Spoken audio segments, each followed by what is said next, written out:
दहेज ज्यादा कहाँ होता है? जहां शिक्षित लोग होते हैं वहां, या जहां अशिक्षा है वहां। लेकिन उल्टा जितना पढ़ा लिखा होगा उतना ज्यादा दहेज लेता है ना। लड़के का बाप कहता है इतना पढ़ाए लिखाए हैं तो फ्री में शादी करेंगे क्या? तो ये बताओ, आप लोग अपने बेटों को बेच देते हो या नहीं? ये बेचना ही तो है भाई। 50 लाख में मेरा बेटा, बोली लगती है।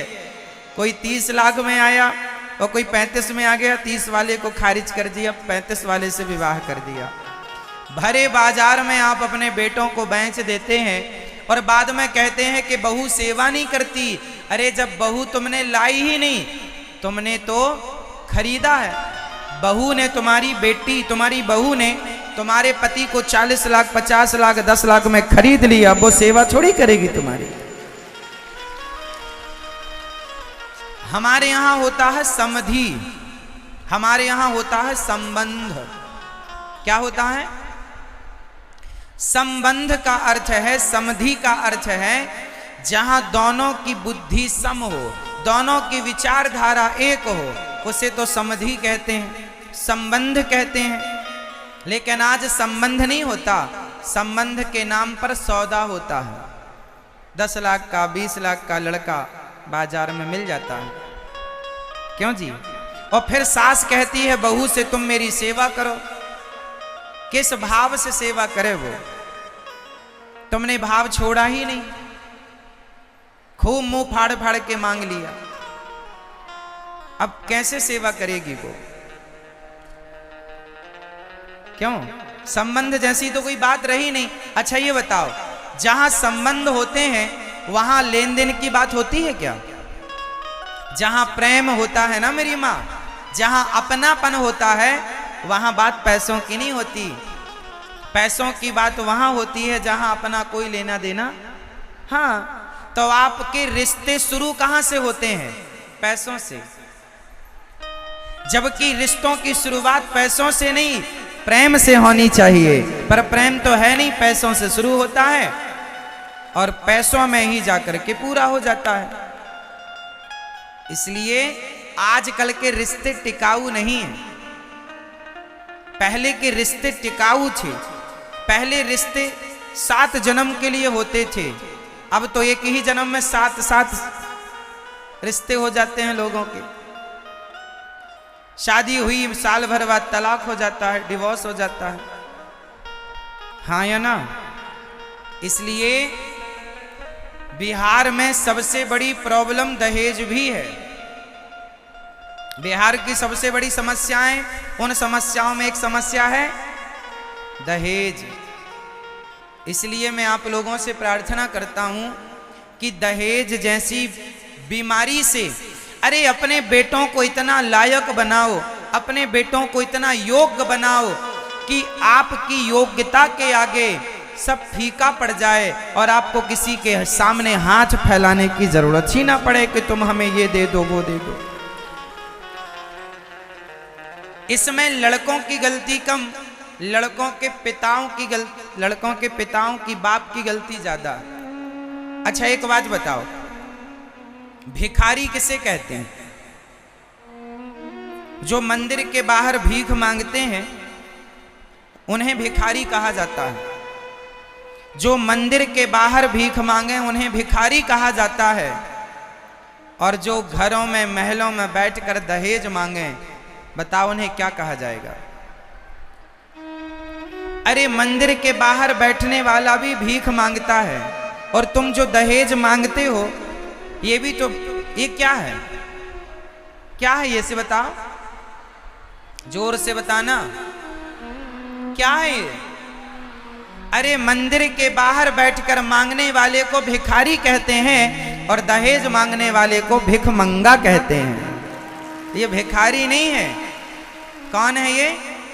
भिखमंगे।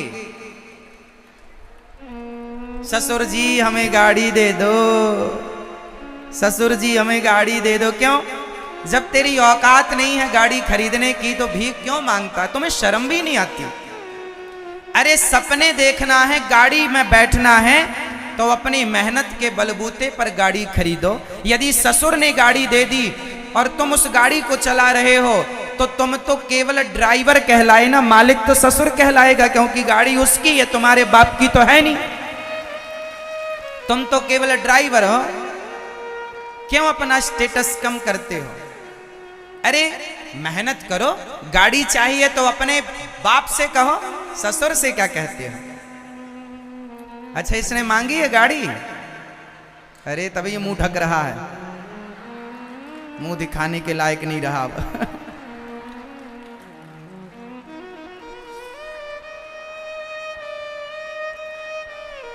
इसलिए जितना लड़की का बाप बेचारा खेत जमीन जायदाद बेच बेच के दहेज देता है, बिहार की तरक्की में कहीं ना कहीं ये दहेज भी रोड़ा बन के खड़ा है। इसलिए ये दहेज अच्छी बात नहीं है। अपने बच्चों को योग्य बनाओ। मांगे से मरना भला, मत मांगो कोई भीख, बिन मांगे मोती मिले यह सतगुरु की सीख। एक बाप ने अपनी बेटी दे दी, बताओ बेटी से कीमती पैसा है? अरे बाप ने अपने जिगर का टुकड़ा दे दिया, अब पैसे क्या मांगते हो? और पैसे मांगने से बढ़ते नहीं है। तुम कितना भी दहेज ले लो, लाख, 10 लाख, 50 लाख, 1 करोड़ भी लो, पर वो चलते कितने दिन हैं? महीने 2 महीने में सब बराबर हो जाता है। लेकिन सारी जिंदगी का कलंक लग जाता है कि तुमने मांगा था। अच्छा बताओ, मांगने वाला बड़ा होता है या छोटा? जोर से, मांगने वाला बड़ा या छोटा? मांगने वाले का हाथ नीचे होता है या देने वाले का हाथ नीचे होता है? जोर से। मांगने वाले का हाथ हमेशा नीचे होता है और देने वाले का हाथ हमेशा ऊपर होता है। तो आप मांगने वाले बनकर क्यों अपने आप को छोटा बना रहे हैं? ईश्वर ने लायक बनाया है तो देना सीखिए। देना मतलब दहेज नहीं, समाज को शिक्षा दीजिए। आप समाज के काम आइए, सेवा कीजिए। लेने वाला हमेशा छोटा होता है, तो लेकर छोटे क्यों बनते हो? आप तो मिथिला के लोग हैं। आपको पता है जनक जी ने सीता मैया के विवाह में क्या दिया था? क्या दिया था? तो जब सीता मैया का विवाह हुआ और दशरथ जी को, राम जी को जनक जी ने खूब धन धान्य दिया, तो दशरथ जी ने जनक जी ने जितना दिया, दशरथ जी ने सारा का सारा लौटा दिया, गरीब जनता में बांट दिया कि हमें इसकी जरूरत नहीं है, हमें तो सीता जैसी बहू मिल गई, इससे बड़ा कोई धन हो नहीं सकता। सीता जैसी बहू मिल गई, इससे बड़ा कोई धन हो नहीं सकता। सारा बांट दिया श्री दशरथ जी ने। और दशरथ जी ने जनक जी को प्रणाम किया। समाज में कितनी उल्टी रीत है। अच्छा ये बताओ, देने वाला बड़ा होता है कि लेने वाला? जोर से। देने वाला बड़ा हो गया। तो बताओ, लड़के का बाप देता है या लड़की का बाप देता है? लड़की का बाप देता। फिर भी समाज में रीति देखना, लड़की के बाप को ही लड़के के बाप के पांव छूने पड़ते हैं। एक तो तुम्हें भिक्षा दे, एक तो तुम्हें भीख दे, और ऊपर से तुम्हारे पांव भी छुए, है ना? यदि अपने आप को बड़ा बनाना है, एक तो आप लड़के के बाप हो के कहते हैं जी हम बड़े हैं। जब बड़े हो तो मांग कर छोटे क्यों बन रहे हो? बड़े हो तो बड़े ही रहो ना।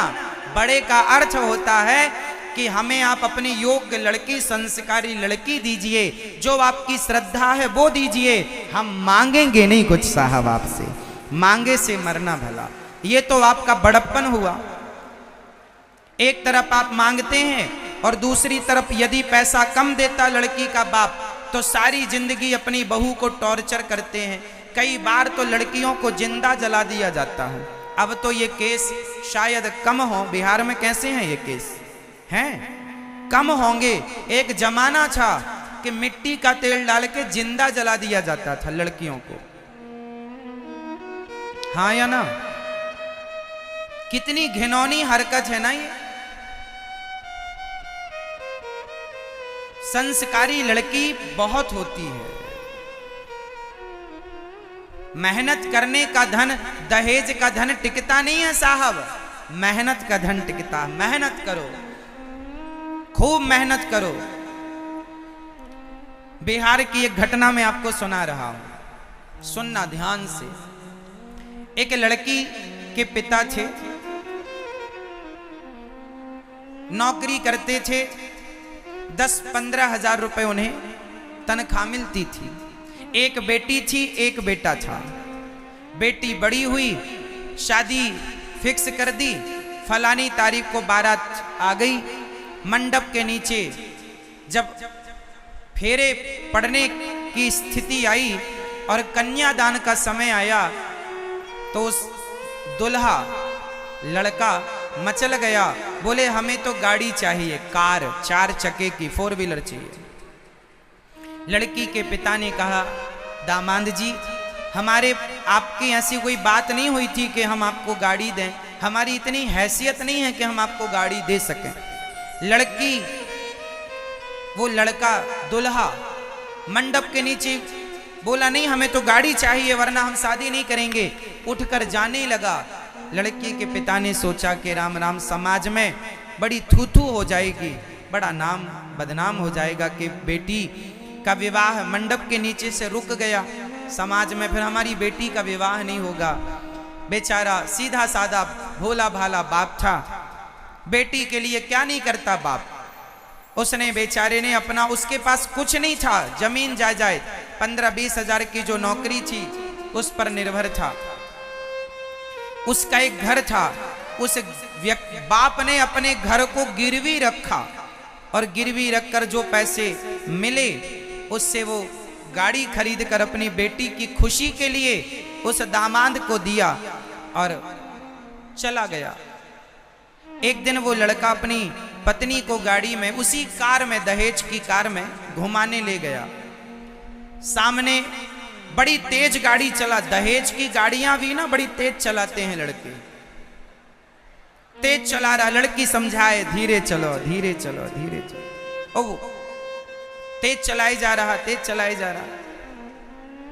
सामने एक मंदिर में भंडारा था। एक अपाहिज भिखारी सड़क पार कर रहा था। अब जैसे ही वो अपाहिज सड़क के बीच में आया, इसकी गाड़ी आ गई। इसने ब्रेक दबाया, घिसटती हुई जाकर चिपक कर खड़ी हो गई उस भिखारी अपाहिज व्यक्ति से गाड़ी। साहब को गुस्सा आया, क्यों रे, भीख मांगते रहते हो, कमा कर खा नहीं सकते? अभी गाड़ी के नीचे आ जाते, किसका नुकसान होता? यही मेरी गाड़ी मिली थी तुम्हें मरने के लिए, जाओ। लड़की ने समझाया अपने पति को, गुस्सा ना करिए, और 100 रुपए निकाल कर उस अपाहिज भिखारी को उस लड़की ने दिया। उसके पति ने गुस्से से कहा, क्या जरूरत थी इसे 100 रुपए देने की, ये कमा कर खा नहीं सकता क्या? तब उस लड़की ने मुस्कुराते हुए अपने पति से कहा, स्वामी जी, ये तो अपाहिज है, इसका तो भीख मांगना मजबूरी है, क्योंकि अपाहिज है, पांव टूटा है एक। भीख मांगना इसकी मजबूरी है, पर आपके तो दोनों पांव सलामत हैं, आपकी तो कोई मजबूरी भी नहीं थी, फिर भी तो मेरे बाप से आपने मंडप के नीचे भीख मांगी कि नहीं? इसका भीख मांगना यदि गलत है तो आपका भीख मांगना सही कैसे हो सकता है? यदि ये अपाहिज है तो आप तो अपाहिज नहीं है, फिर क्यों ये दहेज के टुकड़े क्यों मांगते हो? वो लड़का शर्म से सिर झुकाकर खड़ा रहा। सारी जिंदगी शर्म से क्यों जीना? इज्जतदारी इसे नहीं कहते। मांगने वाला व्यक्ति कभी बड़ा हो नहीं सकता। इसलिए हम तो आप सभी बिहार वासियों से और पूरे देश से कहेंगे, अपने बेटों को इतना योग्य बनाओ, अपनी बेटियों को इतना योग्य बनाओ कि उन्हें कभी किसी के आगे हाथ पसारने की जरूरत ना पड़े कि तुम हमें गाड़ी दे दो, तुम हमें घोड़ा दे दो, तुम हमें दहेज दे दो। बेटों को योग्य बनाओ, लड़की को योग्य बनाओ, पढ़ाओ लिखाओ। हमारे यहां कहा गया है, माता शत्रु पिता वैरी ये न बालो न पाठिता न शोभते सभा मध्य हंस मध्य बको यथा। समाज में कुछ लोग वेद पुराणों को, शास्त्रों को बदनाम करते हैं। लोग कहते हैं कि वेद पुराणों ने नारियों को पढ़ने की इजाजत नहीं दी। ऐसा आरोप शास्त्रों पर, वेद पुराणों पर लगाया जाता है कि पहले गरीबों को पढ़ने नहीं दिया जाता था, पहले स्त्रियों को पढ़ने नहीं दिया जाता था। साहब ये बातें केवल झूठी ही नहीं, सफेद झूठ है ये। हमारे वेद पुराणों में ऐसा कहीं नहीं लिखा कि नारी को मत पढ़ने दो, गरीबों को ना पढ़ने दो, दलितों को ना पढ़ने दो, ऐसा कहीं नहीं लिखा। हमारे यहाँ ये लिखा है कि माता शत्रु पिता वैरी ये न बालो न पाठिता। ये लिखा है कि जो माँ बाप अपने बच्चों को, बेटा बेटियों को पढ़ाते नहीं हैं, वो माँ बाप बच्चों के सबसे बड़े दुश्मन हैं। ये लिखा है, पढ़ने का लिखा है, लेकिन उल्टी बात समाज में फैलाई जाती है ताकि वेद पुराणों से लोगों की श्रद्धाएं खत्म हो जाएं। गलत समझाया गया, गलत बताया गया, लिखा कुछ और है, बताया कुछ और गया। हमारे यहां क्या लिखा है? आप में से कितने लोगों ने ये श्लोक सुना है? माता शत्रु पिता वैरी ये न बालो न पाठिता न शोभते सभा मध्य हंस मध्य बको यथा। इस श्लोक में कहा गया है कि बच्चों को पढ़ाओ लिखाओ, नहीं पढ़ाओगे तो माँ बाप दुश्मन कहलाओगे तुम अपने बच्चों के, ऐसा लिखा है। लेकिन आपको बताया कैसा जाता है, अरे वेद पुराणों में तो पढ़ने की इजाजत नहीं थी, ऐसा नहीं है। पढ़ी लिखी समाज थी पहले। जिस स्कूल में भगवान राम पढ़ते थे उसी स्कूल में निषाद राज भी पढ़ा करते थे। आपने रामायण में ये बात सुनी होगी, देखी होगी। एक साथ पढ़ने की व्यवस्थाएं थी। स्त्रियां यदि पढ़ी नहीं थी तो बताओ 1857 में झांसी की रानी ने, एक लड़की ने, 23 साल की लड़की ने अंग्रेजों से पंगा लिया और उनको माटी में मिलाने का काम किया, चूर चूर कर दिया अंग्रेजों के अभिमान को। और एक अकेली लड़की सारे अंग्रेजों से भिड़ गई कि नहीं? उसके घोड़े को गोली लग गई, बाद में उसने अपने आप को अग्नि के हवाले किया, मजबूरन घिर गई दुश्मनों से। कब तक लड़ती? पर जब तक सांस थी लड़ी। बताओ, अनपढ़ होती, अशिक्षित होती तो एक झांसी की रानी, एक लड़की तलवार चलाना ना जानती। तलवार चलाना भी तो शिक्षा थी उस जमाने की, उस जमाने की वही शिक्षा थी।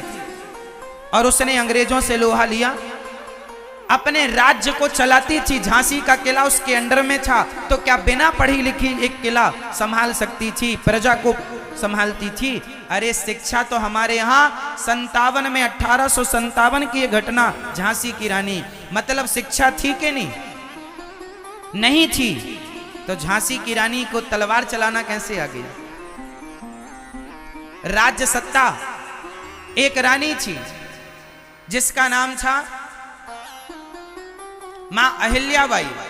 अहिल्याबाई होलकर इंदौर की रानी थी, मेवाड़ की, इंदौर की रानी थी। वो राज्य चलाती थी, सिंहासन पर बैठकर अपनी प्रजा का बच्चों की तरह पालन करती थी। पढ़ी लिखी नहीं थी तो इतना बड़ा राज्य कैसे चलाती थी, कैसे व्यवस्था बनाती थी? अर्थव्यवस्था से लेकर राज्य व्यवस्था, कूटनीति, राजनीति सब थी उनके पास। मतलब शिक्षा थी ना हमारे यहाँ। लेकिन बदनाम क्या किया गया हमारे देश को कि यहाँ पढ़ने की इजाजत नहीं थी स्त्रियों को। अरे कुछ मूर्खों ने अपनी बेटियों से केवल चूल्हा फुकवाया है, पढ़ने नहीं दिया। कुछ मूर्खों की गलती है। हमारे यहाँ तो माता सीता क्या अनपढ़ थी? बताइए, माता सीता तो आपके यहाँ की बेटी हैं। बताइए क्या माता सीता अनपढ़ थी? पढ़ी लिखी थी? क्या अनपढ़ स्त्री? भगवान राम ने माता सीता से कहा गर्भावस्था में, जब माता सीता गर्भवती थी, भगवान राम ने कहा देवी आपको क्या चाहिए? सीता माँ ने कहा कि मैं अपने बच्चों को संतों के आश्रमों में जन्म देना चाहती हूँ, ताकि संतों की शिक्षा और संतों के संस्कार मेरे बच्चों को प्राप्त हों। ये शिक्षित नारी ही ऐसा कह सकती है। अशिक्षित नारी अपने बच्चों के लिए, शिक्षित नारी ही बच्चों को शिक्षा दिला सकती है। आज तो हमारा देश जाग गया है, सब लोग अपने बच्चों को पढ़ाते लिखाते हैं, और पढ़ाओ, अच्छे से अच्छा पढ़ाओ। समाज में जो अच्छी बातें हैं, अच्छी चीजें हैं, वो ग्रहण करो। जैसे दहेज जैसी बुराई है, नष्ट करो, खत्म करो। पुरानी विचारधारा है, रूढ़िवादी विचारधारा पुरानी चली आई, तो तुम भी चलाओगे क्या? एक लड़का एक लड़की को खुश रहने के लिए, एक पति और एक पत्नी को खुश रहने के लिए क्या चाहिए? जोर से। एक पति और पत्नी को खुश रहने के लिए पैसा चाहिए या प्रेम? जोर से, जोर से। तो क्या प्रेम पैसा से होता है? फिर इसलिए रिश्तों की शुरुआत पैसे से नहीं, प्रेम से कीजिए, आपकी गाड़ी अच्छी चलेगी। पैसा तो आ जाएगा, तुम में काबिलियत होगी ना मेरे भाई, तुम लाखों नहीं करोड़ों कमा लोगे। और काबिलियत नहीं होगी तो लड़की का बाप दहेज में 1 करोड़ भी देगा ना, तो 1 साल के अंदर तुम माटी में मिला दोगे। हाँ या ना? तुम्हें गाड़ी 50 लाख की भी दहेज में दे दी जाए, तो 50 लाख की गाड़ी भी 5 साल बाद 12-15 लाख की हो जाएगी घट करके। 10 साल बाद तो कबाड़ा हो जाएगी। हाँ, सारी जिंदगी तो तुम्हारा गाड़ी से गुजारा ना होगा। आगे चल के तुम्हारी अपनी मेहनत काबिलियत के बल पर आपको आगे के रास्ते तय करने पड़ेंगे। तो शुरू में ही कलंक क्यों लगाना माथे पर दहेज का? इसलिए दहेज लेना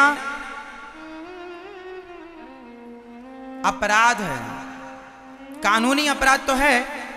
पाप इसलिए है कि लड़की का बाप दहेज दे तो देता है, जमीन जायदाद गिरवी रखकर बेचकर बाद में सारी जिंदगी चुका चुका के बेचारा मर जाता है।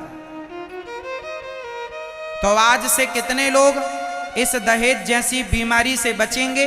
लड़की का बाप जो दे दे रख लो, खुशी से रख लो, जो खुशी से दे, मांगो मत। बताओ मांगना सही है या गलत? जोर से, और जोर से बताओ। कुछ लोग नहीं बोल रहे हैं, मतलब तुम लेने के चक्कर में हो। और यदि तुमने दहेज लिया तो फिर अपने घर के बाहर लिखवा लेना, भिखमंगे का घर यही है। हाँ, ना लिखवाओगे तो हम सपने में आके कहेंगे तुम्हें भिखमंगा। दहेज मत लेना, अपने बेटे के लिए योग्य लड़की देखना। और ये बात सबके लिए है, लड़के के बाप के लिए, लड़की के बाप के लिए, सारे